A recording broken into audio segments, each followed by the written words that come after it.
called this multi-species farming, for when you say to people multi-species or mixed species, their minds straight away go to one form. But in actual fact, I just want to sort of open up with the language that we use into the fact that there's probably a little bit more to it. So does anybody want to add what multi-species farming actually means to them? You can go for it, Martin. Yes. So it's pretty broad when you say that, and it's only multi-species farming, only 3 words. So, but the biggest part of it for me, I suppose, and I've worked it out over time, and it was probably always glaringly there, but it's about diversity.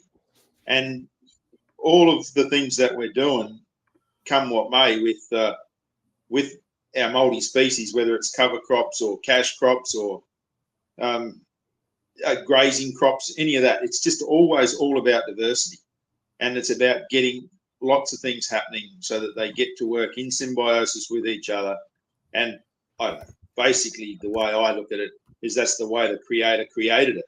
And, the smart thing for us is to accept it for what it is and the systems, how they work, and do what we can in only a small amount of ability that we have to manage it forward and keep the diversity and achieve all the things that we're trying to achieve. Fantastic. I love the fact that you've added that word, the big D. Kevin, have you got anything to add to that? Oh yeah, this whole multi-species thing, this is the thing. Actually, this past week there was a large soil health and grazing conference in Edmonton, Alberta. I just got back from yesterday, and this is that whole thing of talking about diversity and we deal with a lot of producers that tell me they have lots of diversity. They put in some oats, wheat, barley, triticale into their silage, and that's diversity. And I keep reminding them, no, that's just one functional plant group. So when we are looking at that diversity thing, it isn't just looking at species per se. We have to look at those functional groups. What do they do? What are they doing in the ecology of our system? And we need to, once again, take a look at what weeds we have, and then replace them with a plant that we want with the same ecological function. And that's what that soil is calling for. And so we need to, take a look at the big picture. What are our problems? What are we trying to do? And that's going to reflect on what species are going to thrive and want to grow in the system that we're producing. So as we go through and add these multi-species in, and when you look at the Native Americans, when they're growing their crops, they would talk about their 3 sisters: the maize, corn, beans, and melon, and they would grow them together. And it wasn't competition; it was synergistic, because they had, a functioning soil, functioning ecology, and it always worked because of the fact that we had that diversity. Absolutely. And Russell, just give you an opportunity. Yeah, for sure. Thanks, Damson. Yeah, definitely. Obviously, fully support what the other 2 guys have said. I think for us, we're traditionally monoculture croppers.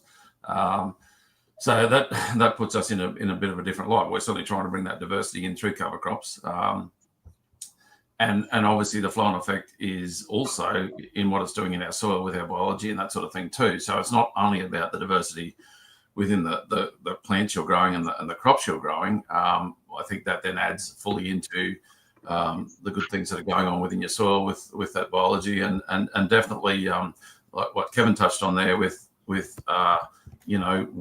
What can you replace a crop that you intend or a plant that you intend to grow, and what will it do to the weed that might be the problem? And I think for a lot of monoculture croppers, certainly in this area, there are certain weeds that are becoming more difficult to control.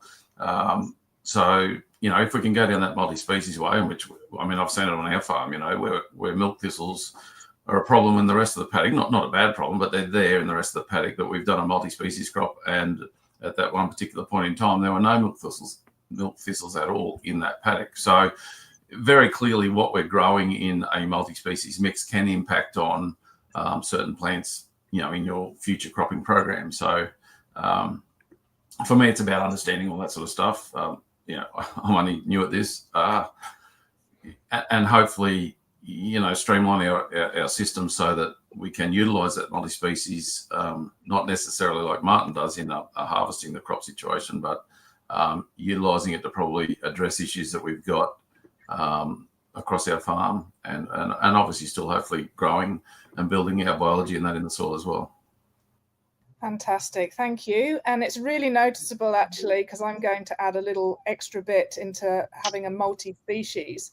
It's not necessarily the seeds and the plants that you're growing, remembering also that we've got lots of animals which help to add diversity as well. So having your cattle and your sheep and horses, should I dare say, and chickens and poultry and things like that as well also is, I believe, using that language of multi-species actually involved in multi-species farming.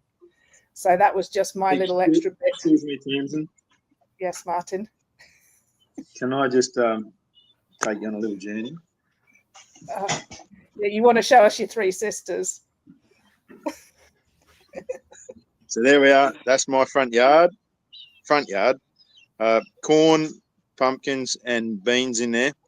And there's plenty of other diversity around it too. There's actually some tomatoes in there, and that is growing exponentially every day, and it is so cool. Right, that's all. Yeah, thank you. I had a feeling that might pop up once Kevin mentioned the three sisters. I was like, oh, Martin's going to get excited here. Now, it's hard to get him wound up about anything. Ironically, though, Martin was growing this beautiful sort of like meadow verge with flowers and a few weeds, but, you know, lots of grasses. And what happened, Martin? What happened with your neighbours? It was beautiful. Oh, they encouraged me to mow it and control it because, and the excuse was given that I might be harbouring snakes.